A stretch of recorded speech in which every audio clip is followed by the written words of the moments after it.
కేవలం 7,999 up to 10 kgs వరకు బరువు తగ్గి అధిక బరువు నుంచి వచ్చే ప్రధాన సమస్యలను దూరం చేసుకోండి.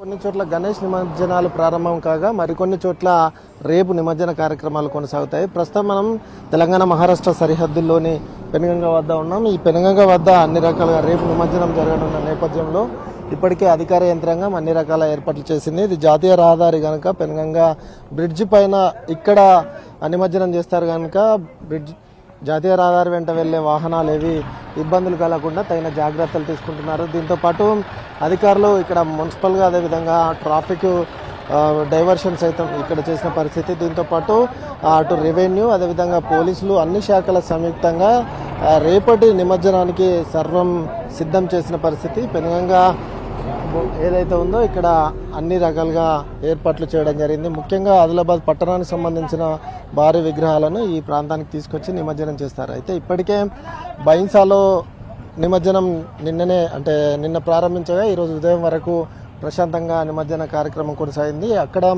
202 విగ్రహాలు పైగా ఉండగా అందులో 145 వరకు భారీ విగ్రహాలు ఉండే వాటన్నింటినీ నిమజ్జనం చేయడం జరిగింది. ఇన్ని రోజుల పాటు పూజలు అందుకున్న గణపయ్య గంగకు చేరుకుంటున్న పరిస్థితి కనిపిస్తుంది. మరీ ముఖ్యంగా కొంతమంది ఇప్పటికే నిమజ్జనం తీసుకొచ్చిన పరిస్థితి. ఎక్కడి నుంచి వచ్చారు, ఎన్ని రోజులు? గణపతి బొప్ప మౌర్య, మాది గిమ్మ గ్రామం, శ్రీనవ చైతన్య గణేష్ మండల్ గిమ్మ. గత 27 సంవత్సరాల నుండి మేము గణేష్ నవరాత్రి ఉత్సవాలు జరుపుతున్నాము.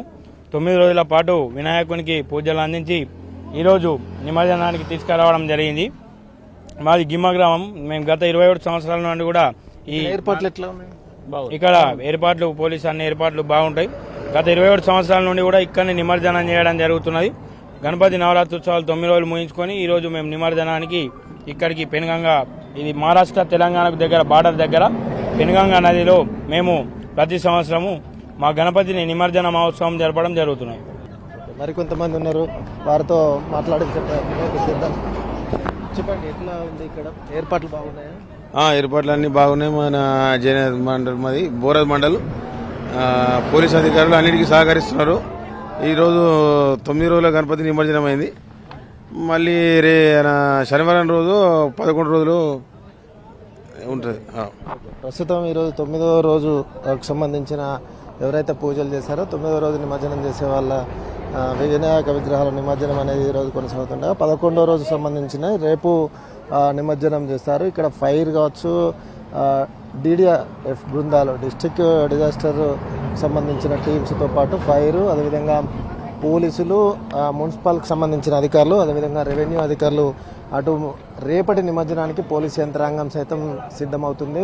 ఎక్కడ ఎలాంటి అవాంఛనీయ సంఘటనలు జరగకుండా, శోభాయాత్రకు ఇబ్బందులు తలెత్తకుండా పోలీసులు పకడ్బందీ ఏర్పాటు చేశారు. జిల్లా యంత్రాంగం సైతం ఇప్పటికే ఏదైతే నిమజ్జన శోభాయాత్ర దారి ఉందో ఆ ఏరియాలో ట్రాఫిక్ నియంత్రణ, అదేవిధంగా ఎలాంటి ట్రాఫిక్ అంతరాయం జరగకుండా తగిన ఏర్పాట్లలో జిల్లా యంత్రాంగం అయితే నిమగ్నమై ఉంది. ఇది ఆదిలాబాద్ ఉమ్మడి జిల్లాలో వినాయక నిమజ్జనానికి సంబంధించి పూర్తి అప్డేట్స్. కెమెరామెన్ సత్తంతో సారంగపల్లి NTV, తెలంగాణ మహారాష్ట్ర సరిహద్దు పెనుగంగ నుంచి.